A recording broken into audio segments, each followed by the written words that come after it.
নমস্কার সকলকে। বাংলার বিভিন্ন লক্ষ্মী পুজোর আরেকটি পর্বে আপনাদের সকলকে স্বাগত। আজকে এই ভিডিওটি কোজাগরী লক্ষ্মী পুজোর বিষয় হতে চলেছে।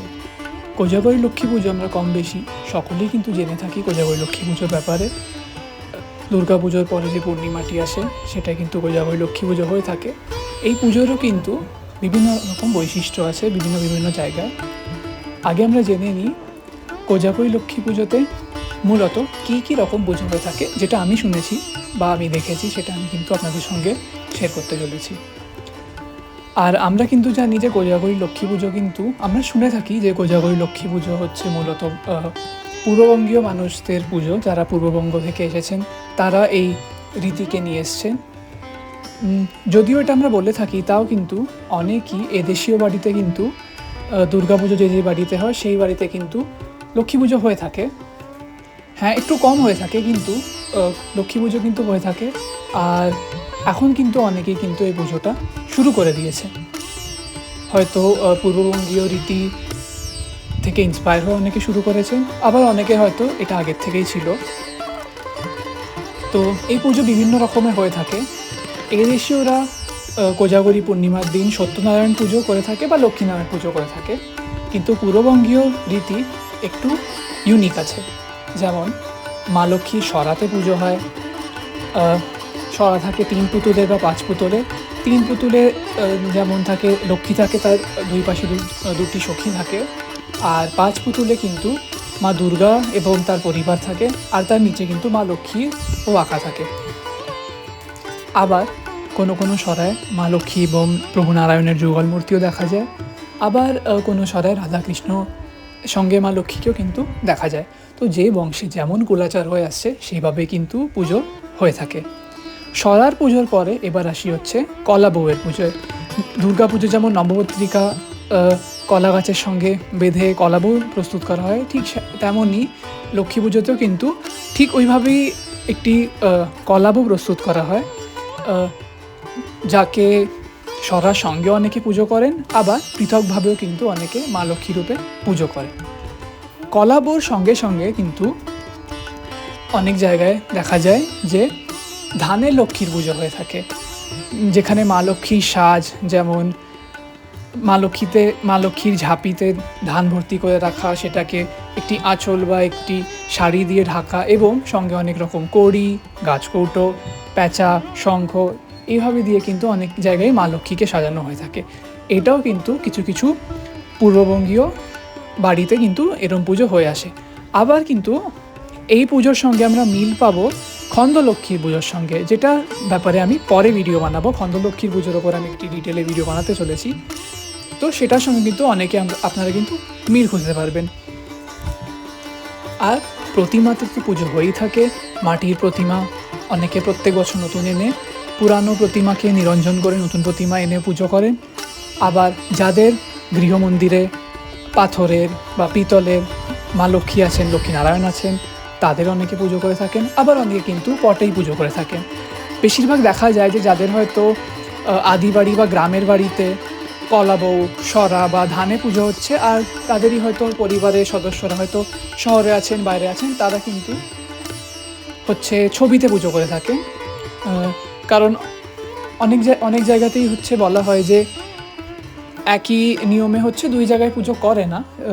এরকম অনেকে মেনে এই পুজোটা করে যে মূল বাড়িতে, যে মুখ্য বাড়িতে, সেখানে কিন্তু কলা বউতে পুজো হবে, কিন্তু যে অন্য বাড়িতে অন্য সদস্য যদি বাইরে থাকে তারা হচ্ছে ছবিতে পুজো করে। এটা কিন্তু অনেকেই করে। মানে ব্যাপারটা হচ্ছে যে বংশে যে নিয়মে পুজো হয়ে আসছে, অন্তত ওর একটা হচ্ছে বংশের যে কোনো সদস্যর পরিবার যেন সেই নিয়মটাকে ধরে রাখতে পারে, সেটা হচ্ছে মূল বিষয়। আবার এদেশীয়রা, যাদের আমরা হচ্ছে ঘটি বলে চিনে থাকি, ওরা কিন্তু কোজাগরী পূর্ণিমার দিন সত্যনারায়ণ পুজো করেন। অনেক বোনেদের বাড়িতে দেখবেন সত্যনারায়ণ পুজো হয়ে থাকে। আবার লক্ষ্মী পুজো হয়ে থাকে, এরকম না যে লক্ষ্মী পুজো একেবারেই হয় না। অনেক ঘটি পরিবারে কিন্তু লক্ষ্মী পুজো হয়ে আসছে, কিন্তু এই পুজোটা বেশিরভাগ কিন্তু আমরা বাঙাল বাড়িতেই দেখে থাকি যে কোজাগরী লক্ষ্মী পুজোটা হয়। কারণ ঘটিদের কিন্তু আরও অনেক লক্ষ্মী পুজো আছে, যে ব্যাপারে আমি আগে আরও ভিডিও বানাতে যাব। কিন্তু অবশ্যই মা লক্ষ্মী তো সবার, যে চায় মা লক্ষ্মী কিন্তু ঘরে পুজো করতেই পারে। আজকাল অনেক পরিবারই কিন্তু কোজাগরী লক্ষ্মী পুজো করেন। নিজে গৃহমন্দিরে যে মা লক্ষ্মী আছেন ওনাদের কিন্তু কোজাগরী পূর্ণিমাতে খুব ভালো করেই কিন্তু পুজো করেন। এরম না যে ঘটিকে লক্ষ্মী পুজো করে না, সে করে, অবশ্যই করে। এবার আসছি, বাঙালদের কিন্তু একটি খুবই ইউনিক একটি প্রথা বলতে পারেন, যেটা হচ্ছে জোড়া ইলিশের প্রথা। হ্যাঁ, অনেকে জোড়া ইলিশ বরণ করে সারা বাড়িতে ইলিশ হচ্ছে ঘুরিয়ে আনে, আর তারপর কিন্তু এটা মা লক্ষ্মীকে উৎসর্গ করে। আবার অনেক অনেক জায়গায় কিন্তু মা লক্ষ্মীকে ইলিশ ভোগ দেওয়া হয় না, শুধু ইলিশের বরণ হয়ে থাকে। আবার অনেক জায়গায় দেখা যায় যে মা লক্ষ্মীকে কিন্তু মাছের ভোগ দেওয়া হয়। এটি কিন্তু একটু কম বাড়িতে দেখা যায়, কারণ বেশিরভাগই কিন্তু মা লক্ষ্মীকে নিরামিষ ভোগ দেওয়া হয়। আর কোজাগরী লক্ষ্মী পুজোর একটি বৈশিষ্ট্য হচ্ছে চিড়ে ভোগ। চিড়েকে নারকেল জলে ভিজিয়ে ওর সাথে নারকেল কুচি, নারকেল কোড়া, ঘি, মধু ইত্যাদি দিয়ে কিন্তু একটি চিপিটক ভোগ বানানো হয়, যেটা কিন্তু মা লক্ষ্মী পুজোয় দেওয়া হয়। আর যিনি হচ্ছে কোজাগরী লক্ষ্মী পুজো ব্রত রাখেন তেনাকে হচ্ছে এই চিড়ে ভোগটি গ্রহণ করে কিন্তু রাত্রি জাগরণ করতে হয়। এরম কিন্তু আমরা দেখতে পাই, উল্লেখ কিন্তু পঞ্জিকাতেও আছে। তো এটা হচ্ছে মা কোজাগরী লক্ষ্মী পুজোর কিছু বৈশিষ্ট্য, যেটি হচ্ছে পূর্ববঙ্গীয় বাড়িতে কিন্তু দেখা যায়।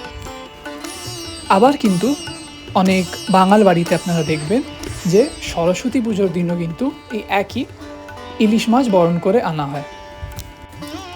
আর আমি একজনের থেকে শুনেছি যে অনেক বাড়িতে কিন্তু এই নিয়মটা থাকে যে কোজাগরী লক্ষ্মী পুজোর দিন ইলিশ মাছ খাওয়া বন্ধ করে আবার কিন্তু ইলিশ মাছ খাওয়া সরস্বতী পুজো দিন থেকে কিন্তু শুরু করে।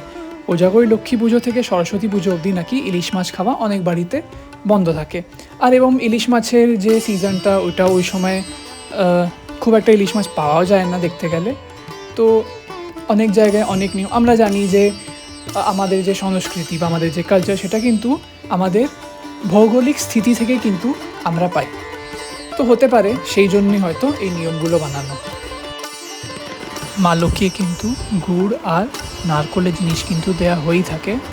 অনেক বাড়ি আছে যেখানে কিন্তু মা লক্ষ্মীর পুজোতে কলা নৈবেদ্য হিসাবে দেয়া কিন্তু নিষেধ আছে। আর হচ্ছে হ্যাঁ, একটি বৈশিষ্ট্য কিন্তু আমরা অনেকেই দেখে থাকি, সেটা হচ্ছে কলার ডোঙা। কলার ডোঙা কিন্তু কোজাগরী লক্ষ্মী পুজোতে বানানো থাকে। 5 রকম একটি কলার নৌকা থাকে আর 5 রকম কলার খোল থাকে। কলা গাছের যে খোল দিয়ে বানানো, ওর মধ্যে অনেক রকম জিনিস থাকে, সেটাও কিন্তু মা লক্ষ্মীর পাশে রাখা হয়। অনেকে মা লক্ষ্মীর পাশে ধানের ঝাঁপি রাখেন, সিঁদুর চুবড়ি রাখে, সাজ রাখেন, এগুলো কিন্তু রাখা হয়। কড়ি, সিঁদুর কৌটো, প্যাঁচাপেঁচি, এগুলো দিয়ে মা লক্ষ্মীর আসন কিন্তু খুবই সুন্দর করে কিন্তু সাজানো হয়।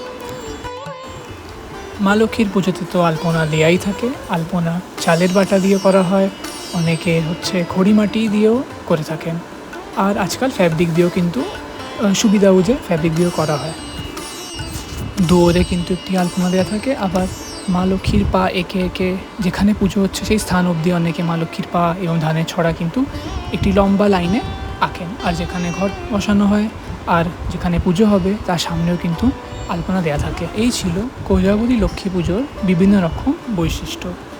সামনে আরও পর্বগুলিতে নৈবেদ্য, তারপর হচ্ছে আরও অনেক বিষয়ের ব্যাপারে কিন্তু আমি আলোচনা করতে চলেছি। এর পরের পর্বটি হবে দীপান্বিতা লক্ষ্মী পুজোর ব্যাপারে, যেটি কালী পুজোর সন্ধ্যাবেলা হয়ে থাকে। আপনাদের বাড়িতে কী নিয়মে পুজো হয়ে থাকে আপনারা অবশ্যই আমাকে কমেন্টে জানাবেন, এবং বাকি লক্ষ্মী পুজোর ব্যাপারে জানতে চাইলে কিন্তু আপনারা অবশ্যই কিন্তু সঙ্গে থাকবেন। ভিডিওটি দেখার জন্য আপনাদের অনেক অনেক ধন্যবাদ।